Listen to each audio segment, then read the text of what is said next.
As a freshman entering this campus, I was just praying to graduate, to have a good college experience, and to be able to get a job so that I could take care of myself and eventually my family. I never would have imagined that I would ever be a president of this Alumni Association. I think when John Turner and Warner Alford called me into the office, my first thought was, what committee are they ready to ask me to work on now?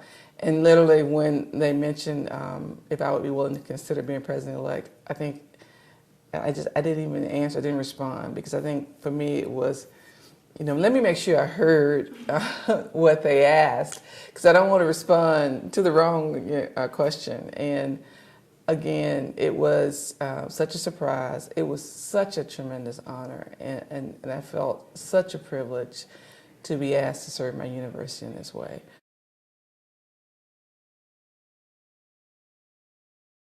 When actually Tom Brokaw, before the president's debate, a lot of times he was asked to discuss race in America, and he had met me a couple of times. He was a speaker at a luncheon, a fundraiser for Methodist Hospital in Memphis, Tennessee, and FedEx was one of the sponsors of the luncheon. He just happened to mention that after the luncheon, he was headed to Ole Miss to the football game. So I just walked up to him and said, "Hello, Tom Brokaw. I'm Rose Flenorl. I heard you headed to Ole Miss. You would have a great time, and I'm president of the Alumni Association." So he kind of looked and he said, "You are?" And I said, "Yes, sir." And then later on campus, I was with my daughter, and we actually saw him at the football game. So Lily was broadcast journalism major at Ole Miss, just graduated. So she talked to him for a while, and then I reintroduced myself.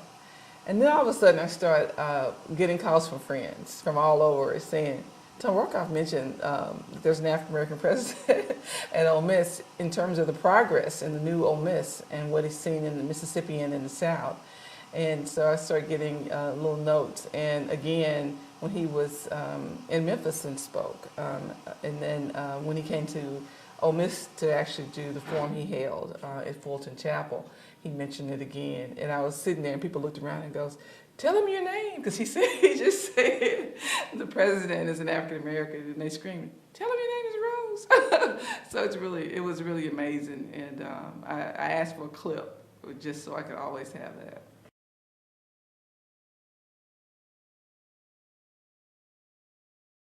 How I felt, I really thought about Harry Belafonte when I was named president.